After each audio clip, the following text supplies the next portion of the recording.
আসসালামু আলাইকুম ওয়া রাহমাতুল্লাহি ওয়া বারাকাতুহু।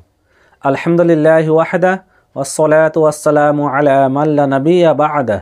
আম্মা বা'দ, ফাউযু বিল্লাহি মিনাশ শাইতানির রাজীম। বিসমিল্লাহির রহমানির রহিম। সম্মানিত শ্রোতা মণ্ডলী, আজকে আপনাদের সামনে অন্তরের 10টি রোগ নিয়ে উপস্থিত হয়েছি।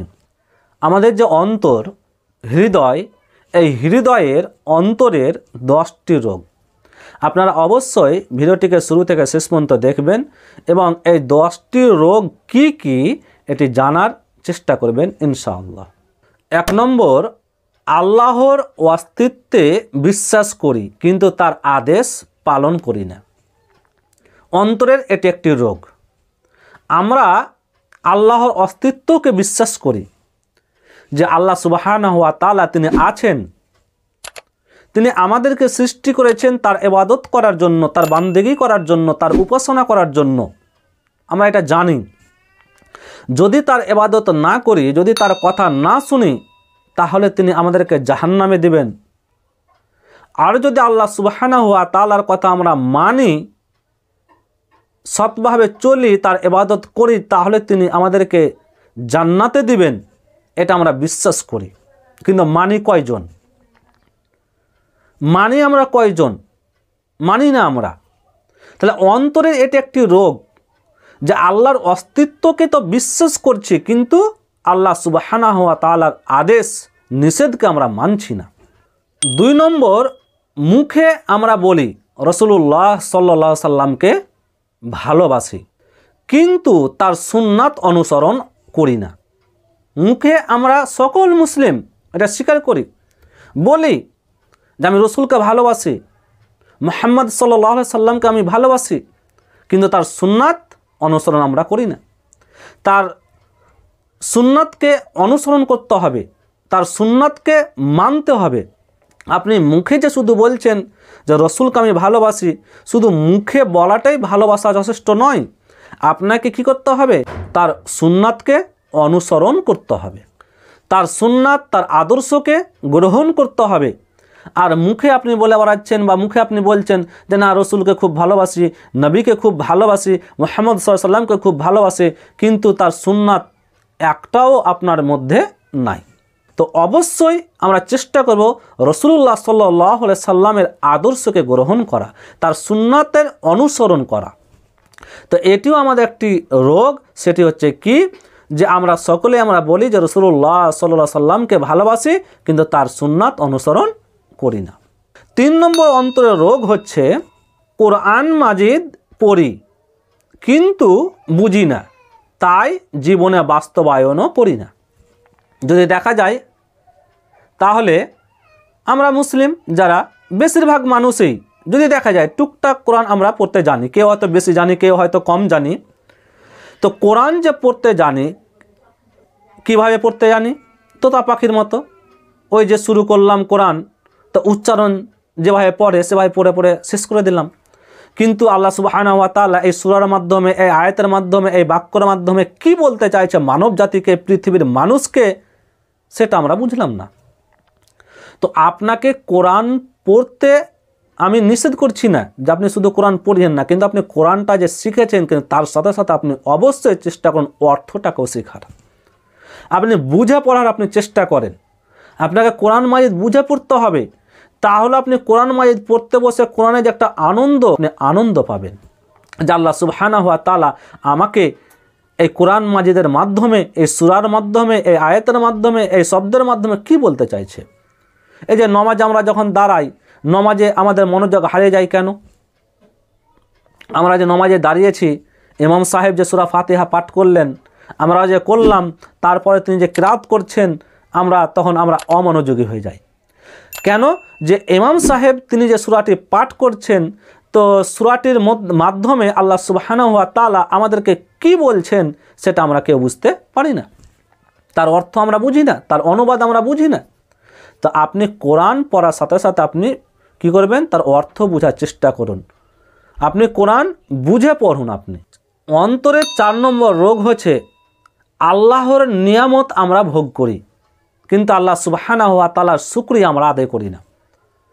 যে পৃথিবীতে এত ফলমূল খাবার, এত কিছু নিয়ামত আল্লাহ সুবহানাহু ওয়া তাআলার আমরা যে ভোগ করছি, আমরা যে খাচ্ছি, আচ্ছা বলেন তো কয়বার আমরা তার শুকরিয়া আদায় করেছি?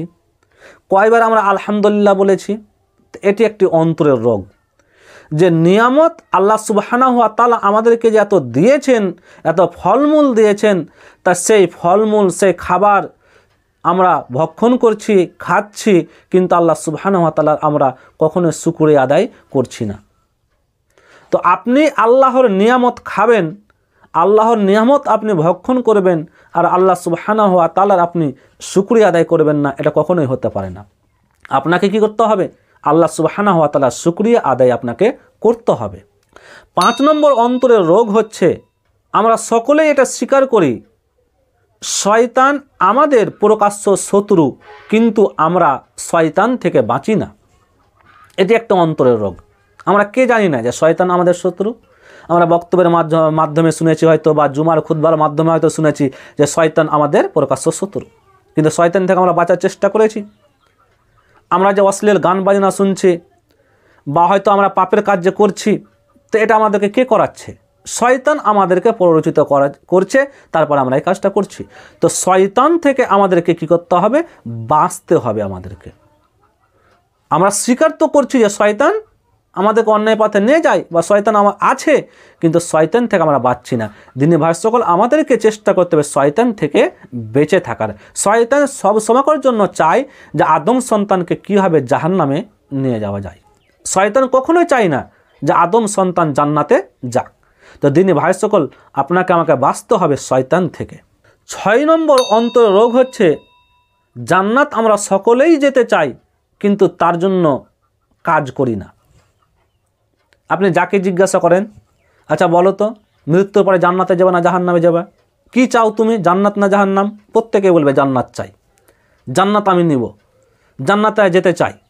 কিন্তু জান্নাতে যাওয়ার জন্য যে কর্ম করতে হবে, পৃথিবীতে যে আমল করতে হবে, আল্লাহ সুবহানাহু ওয়া তাআলার উপাসনা করতে হবে, তার বান্দেগী করতে হবে, সৎভাবে জীবনযাপন করতে হবে, আমি কি কখনো করেছি? করিনি।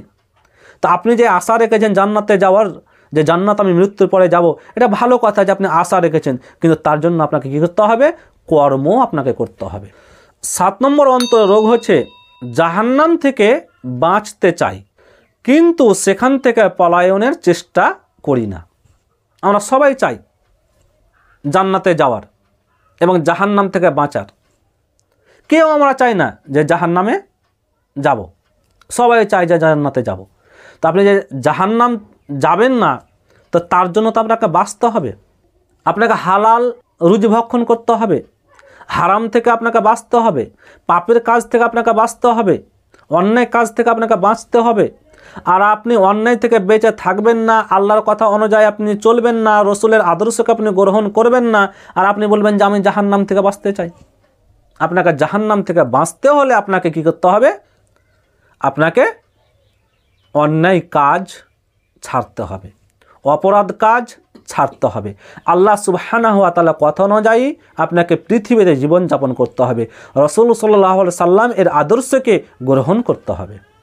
8 নম্বর অন্তরের রোগ হচ্ছে, বিশ্বাস করি মৃত্যুবরণ করতে হবে, কিন্তু তার জন্য নিজে প্রস্তুত হই না।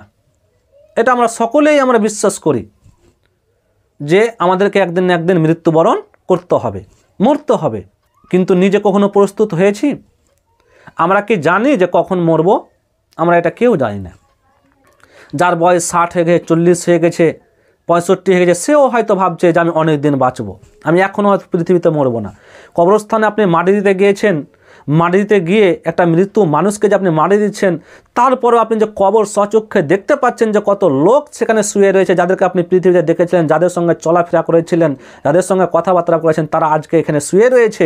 তারপরেও আমাদের অন্তরে এতটুকুন ভয় আসে না যে এই জায়গাতে আমাদেরকে হতে পারে যে কালকে আসতে হবে, 2 ঘন্টা পরে আসতে হবে, কিন্তু এটা আমরা বিশ্বাস করি যে মরতে হবে, কিন্তু তার জন্য আমরা প্রস্তুত হই না যে যাতে মৃত্যু হলে ঈমানের হালাতে যাতে মৃত্যু হয়, যাতে ভালো কাজ করে আল্লাহ সুবহানাহু ওয়া তাআলার কাজ করে যাতে করে মৃত্যুবরণ করতে পারি আমরা। এটা আমাদেরকে চেষ্টা করতে হবে। মৃত্যুর জন্য প্রস্তুত থাকতে হবে, যে কোনো মুহূর্তে মৃত্যু হতে পারে। তার জন্য আমাকে কি করতে হবে? অন্যায় কাজ থেকে বিরত থাকতে হবে এবং পৃথিবীতে যতদিন থাকবো ততদিন কী করতে হবে? সৎ কাজ করতে হবে। অন্তরের 9 নম্বর রোগ হচ্ছে পরনিন্দা ও গীবত করি, কিন্তু নিজের দোষ ত্রুটি ভুলে যাই। অন্যের পরনিন্দা, পরচর্চা, গীবত করা নিয়ে ব্যস্ত, কিন্তু নিজের যে ভুল ত্রুটি আছে সেদের দিকে আর লক্ষ্য করি না। যে আমি যেই ভুল পথে নয়েছি, আমি যেই ভুল করছি, আমি যে এই অন্যায় করছি, তো এই দিকে আর খেয়াল নাই যে আমাকে পরিবর্তন হতে হবে, এই ভুল থেকে ফিরে আসতে হবে, এই অন্যায় থেকে ফিরে আসতে হবে, এটার দিকে আর খেয়াল নাই। অন্যরা কি করছে সেদিকে দেখছি, আর অন্যের ভুল ধরে অন্যের সমালোচনা, পরনিন্দা, পরচর্চা করে বেড়াচ্ছি। এটি একটা অন্তরের রোগ। অন্যের কি করা? গীবত করা, অন্যের পরনিন্দা করা। আপনাকে নিজের ভুল আপনাকে সংশোধন করতে হবে, নিজেকে পরিবর্তন হতে হবে। আপনি তো অন্যায় কাজ করছেন বা ভুল কাজ করছেন, সেখান থেকে আপনাকে ফিরে আসতে হবে, ভালো পথে আপনাকে আসতে হবে। অন্তরের 10 নম্বর রোগ হচ্ছে মৃত ব্যক্তিকে দাফন করে আসি, কিন্তু তা থেকে শিক্ষা গ্রহণ করি না। গ্রামে পাড়াতে কেউ মারা গেলে আমরা যাই, জানাজায় শরীক হই, দাফন করতে যাই, কিন্তু সেখান থেকে কিছু শিক্ষা গ্রহণ করেছি যে একদিন এই জায়গাতে আসতে হবে, এই কবরে আসতে হবে, আমারও এই অবস্থা একদিন হবে, এরকম শিক্ষা গ্রহণ করেছি কি? করিনি। আমরা গেলাম, জানাজার নামাজ পড়লাম, তারপরে মাটি দিয়ে বাড়ি চলে এলাম। তো আপনাকে সেখান থেকে শিক্ষা গ্রহণ করতে হবে যে এই অবস্থা সবার একদিন, আজকে হয়তো তার এই অবস্থা, কালকে আমারও এই অবস্থা হতে পারে। তো সেখান থেকে আপনাকে শিক্ষা গ্রহণ করতে হবে। তো সম্মানিত দিনী ভাই সকল, এই হচ্ছে অন্তরে আমাদের 10টি রোগ, যে 10টি রোগ আপনাদের সামনে আমি তুলে ধরলাম। আশা করি আপনারা বিষয়টি বুঝতে পেরেছেন এবং বুঝার পরে আল্লাহ সুবহানাহু ওয়া তাআলা যেন আমাদেরকে আমল করার তৌফিক দান করেন, আমিন। দিনী ভাই সকল, তাহলে আজকে এই পর্যন্তই। আবার পরবর্তী ভিডিওতে আপনাদের সাথে দেখা হবে। আল্লাহ সুবহানাহু ওয়া তাআলা যেন আমাদেরকে সুস্থ রাখেন, ভালো রাখেন। আসসালামু আলাইকুম ওয়া রাহমাতুল্লাহি ওয়া বারাকাতুহু।